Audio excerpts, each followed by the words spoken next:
The final spur, the one that carries skydivers across the threshold, out into the abyss, is faith.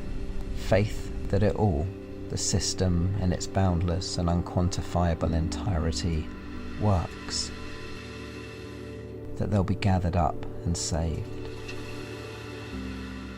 For this man, though, the victim, that system, its whole fabric, had unravelled.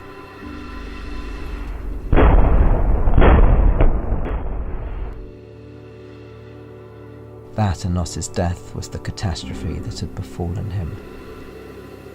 We're all going to die. There's nothing so disastrous about that, nothing in its ineluctability that undermines the structure of our being.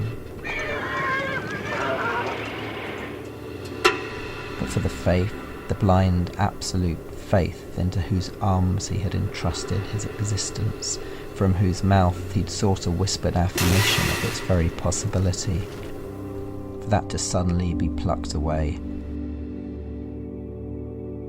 that must have been atrocious.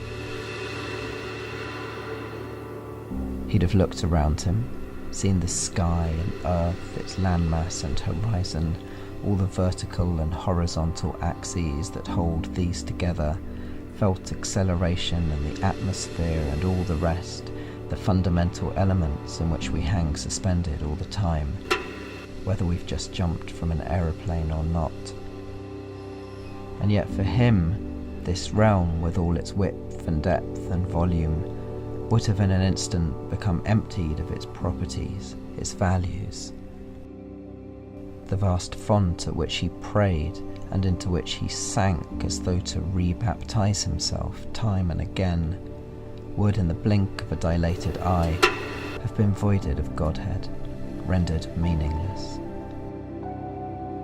Space, even as he plunged into it, through it, would have retreated, recoiled, contracted, pulled back from its frontiers, even though these stayed intact, withdrawn to some 0 point at which it flips into its negative. Negative world, negative sky, negative everything. That's the territory this man had entered.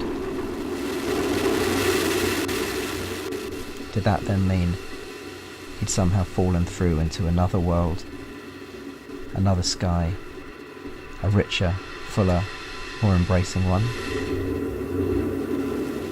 I don't think so.